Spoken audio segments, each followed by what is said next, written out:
Hello, I'm doing a survey into sustainable lifestyles, such as what sort of energy you use, organic food, light bulbs, climate change.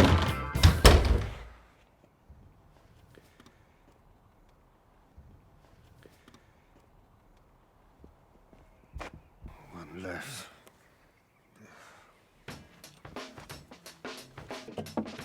Hello? Hello? Hello? Not at home. Who are you?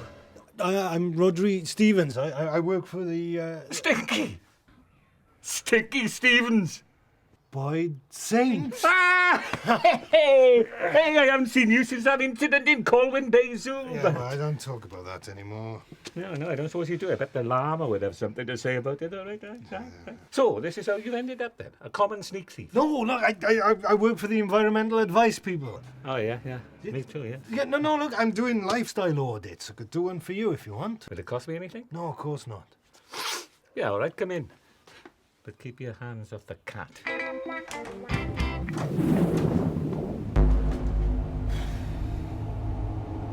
Plastic bags, ready meals, stereo on, appliances, heaters, fans, gadgets. The man's an energy junkie. And that noise. What's that noise? What's that noise? It's the kettle boiling. Couldn't hear it over you screaming. Fancy a cuppa? Well, you're not very sustainable, I'm afraid. I mean, look at this. These went out with a mullet. When you got the heating on full blast, you got things on standby, your cavity walls aren't insulated, or your loft.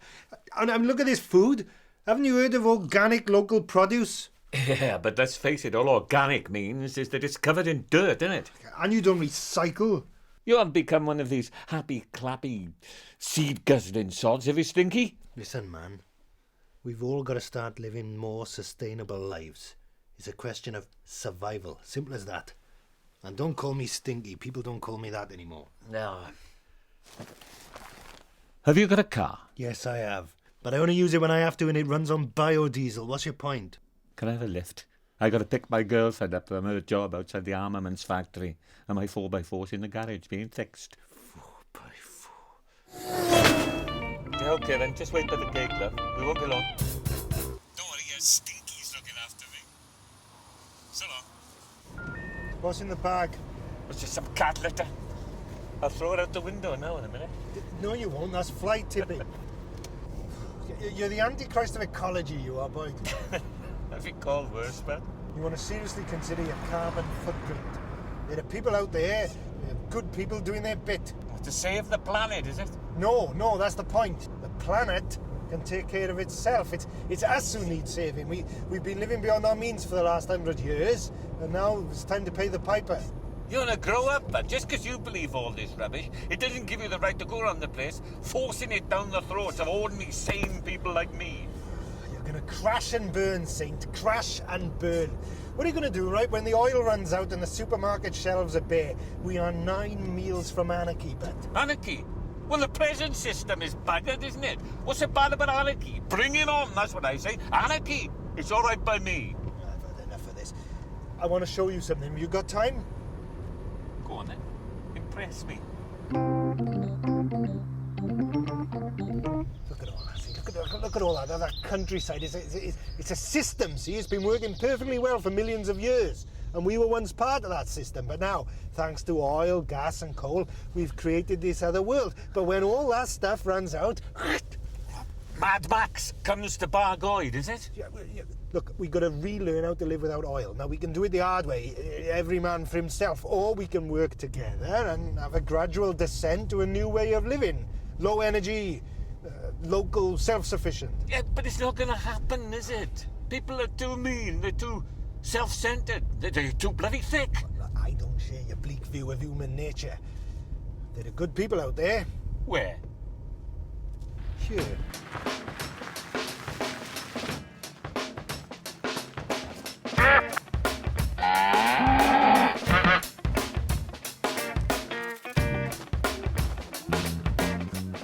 See? Look at that. That's community, that is. people working together, no corporate master plan, just ordinary people taking control of their own lives, growing their own food. Yeah, well, eating organic food hasn't done them much good, has it? I mean, look at the size of them, they're all stunted. But they're children. Child labour? Yes. No, volunteers they are. Come on, let's go and talk to Dean. Come on. This project is the Sarn Helen Community Garden, and it's a social enterprise that grows vegetables for the local community. So they're actually growing the veg that they're cooking on a Sunday for their lunch. Yeah. People are ready for the descent to a world where little communities like this look after themselves. Sustainable development is becoming more and more important every day. I admire what you're doing in many ways, but it's naive. It's a childish dream. It's a pipe dream. Of course it is. Look at the world around you. The world is a terrible place.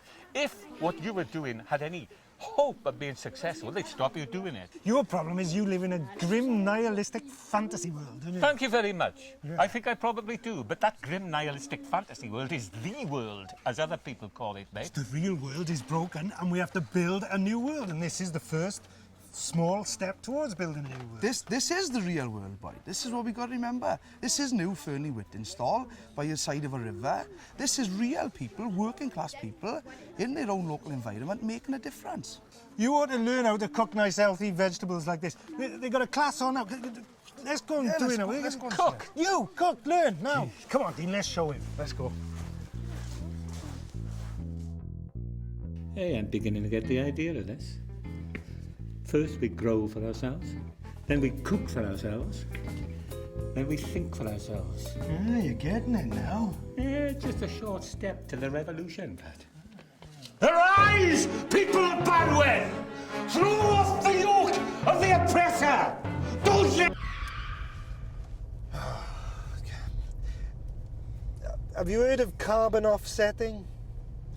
All that carbon dioxide you're producing with your 4x4 and your flamboyant lifestyle, I mean, you can make amends by paying people to plant trees, right? They calculate the amount of carbon you're producing and then they plant the appropriate amount of trees. That's ridiculous. It's not. New Scientist magazine, February edition, right? Planting forests is the fastest, cheapest way to deal with global warming and climate change. I mean, if we all did it, we could make a difference. Paying people to plant trees sounds dodgy to me. Is it legal?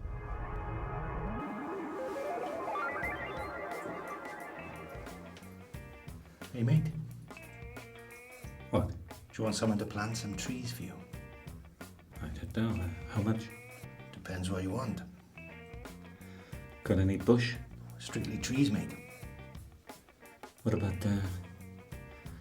Lebanese cedar? Oh, I haven't seen any of that about for years. No, this is all homegrown. Silver birch, beech. I could do you some pollen if you want. Oh yeah. He started playing fly half after a while. Then he's Look, just give me some ash. Ash? No. I'll do you a copse of oak for 50 quid. a copse of oak. I can't afford a copse. Look, just give me one solitary oak tree on a bare hill so I can admire it from my window at twilight. All right, done.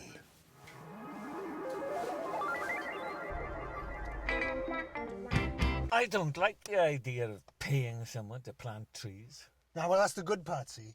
There's a man near here who plants trees just for fun, just because he cares. He doesn't get paid to do it. People power, see? He's a one-man tree planting machine. Where is he then? Oh, you won't see him up here. Who is he? Yeah, well, that's the fascinating part, innit? No one knows. They call him the Phantom. He sounds like a right nutter to me. You know the mark of Zorro? Yeah? Well, that's his mark. That's just a twig. He's planted over 3,000 trees all on his own in 3 years. Can you imagine how many trees there'd be if we all made that kind of commitment? We could even reverse the trajectory we're on and live once again in unison with the laws of nature. We did it! We did it! We did it! We did it! Transition! We did it! I like it. Reforestation by stealth. We should form guerrilla tree planting cells and place saplings in the crevices of the global capitalist edifice. And then the roots could force their way between the building blocks and bring the whole thing crashing down, like the Philistine temple at Gaza. It's not the angle I would take, but great, man. Maybe we could replace money with leaves. The first thing you want to do is change those light bulbs and compost that cat poo.